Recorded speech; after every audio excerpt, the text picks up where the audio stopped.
Hi everyone, welcome to our Now What video series for families with children newly diagnosed with autism.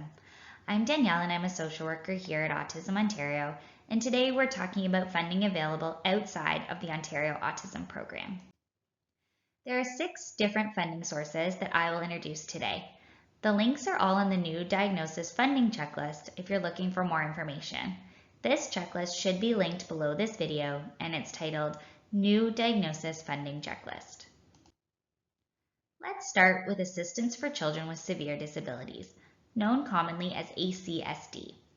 ACSD is a monthly benefit for low and moderate income families that helps cover some of the extra costs of caring for a child with a disability. It can help with things like transportation costs like mileage and parking, extra clothing, special diet, that kind of thing. And the benefits range from $25 a month to $550 per month. How they decide whether you're approved and how much you get is based on a few different factors. For a family with one child with a disability, the income threshold is around $66,000 per year. However, it does change per year, so if you're close to the cutoff, I do recommend that you apply. The other important factor that they base the amount of funding on is the actual expenses related to your child's disability. For example, the application forms ask questions like, how often do you go to appointments and what is the cost to get there? It also asks about childcare and camp costs and other expenses that you may have for your child. The application form for ACSD is now available online, and in order to apply, you need all of these documents. You need your demographics, proof of your child's diagnosis, their birth certificate and health card, and then you need some financial documentation. It will ask you to upload copies of your Notice of Assessment and your Canada Child Benefit Notice. These are both available online through the CRA or through whomever does your taxes.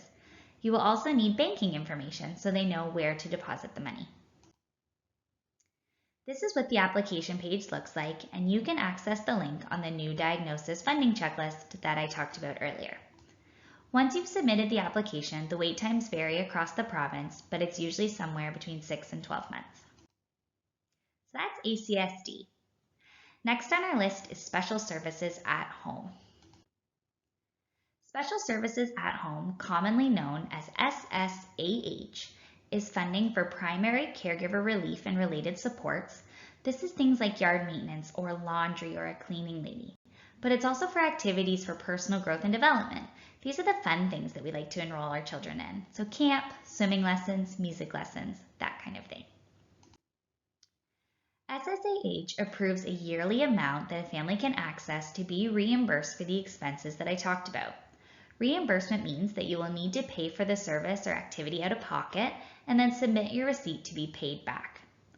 The amount of funding you receive per year depends on the type and amount of service your child needs, what other help is available in your community, and what kind of support you already receive. Like ACSD, Special Services at Home is now available online and you can submit your application directly through the website. This is what the page looks like and the link is on the funding checklist. Once you hit submit, wait times vary greatly and it can be anywhere from 6 months to 2 years. Now moving on to the Disability Tax Credit. The Disability Tax Credit is an application for 2 different programs. Its namesake, Disability Tax Credit, but also the Child Disability Benefit. The Disability Tax Credit helps reduce the income tax of caregivers of people with physical or mental impairments. And the Child Disability Benefit is a monthly payment for families who care for a child with a severe disability. The Disability Tax Credit is available to all families with an autistic child who claim an income. However, the Child Disability Benefit is specific to low and middle income families and is connected to your monthly Canada Child Benefit or your baby bonus. Some of you may have applied to the Disability Tax Credit historically when it was only a 5-page application. It's now 16 pages and needs to be completed by a physician or a combination of healthcare professionals like a speech-language pathologist and an occupational therapist. I always suggest to families that you take the time to fill out one of the applications yourself so you have some ideas to give the person who's completing the form.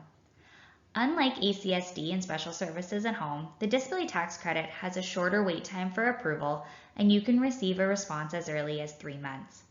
Another thing to note about the disability tax credit is that it's retroactive up to 3 years automatically and 7 years if you apply for the extension. Next on our list is the Easter Seals Incontinence Grant. The Incontinence Grant is specific to children over 3 years old who are not toilet trained. It's funding twice per year that helps with the cost of incontinence supplies like diapers and wipes. The amount you receive depends on your child's age and the cost of their supplies. So this is what that application looks like, and it also needs to be signed by a physician in order to apply. Wait times for the Incontinence Grant are relatively short, around 3 to 6 months.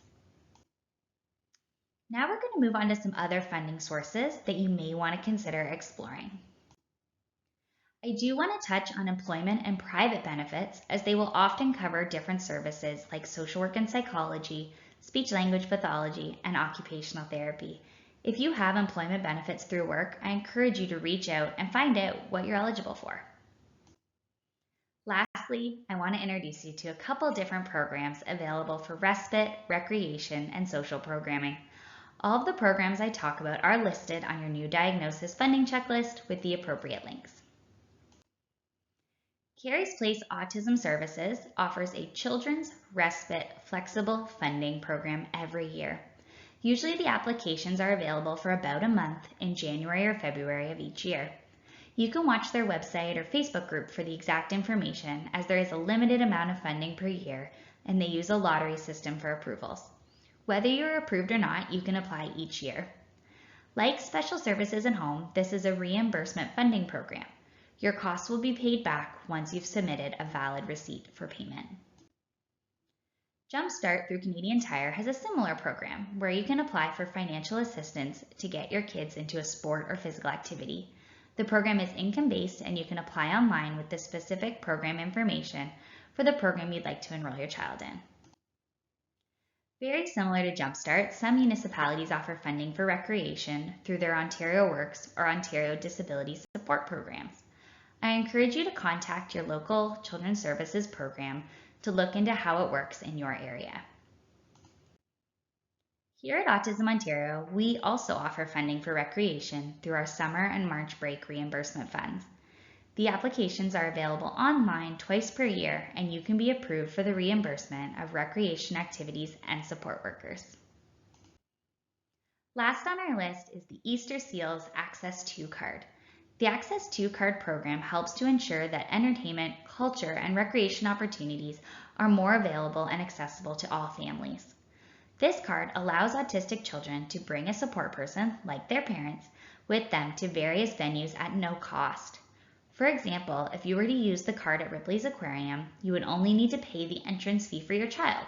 Your ticket would be free as you are their support person. The application is available all year round and does need to be signed by someone on your healthcare team. I hope that this video gave you some ideas of ways to access other funding that you may be eligible for. If you're looking for more information, all of the different links are available on the new diagnosis funding checklist that is linked below, and they will take you directly to the program websites. For any other concerns, you can contact us here at Autism Ontario.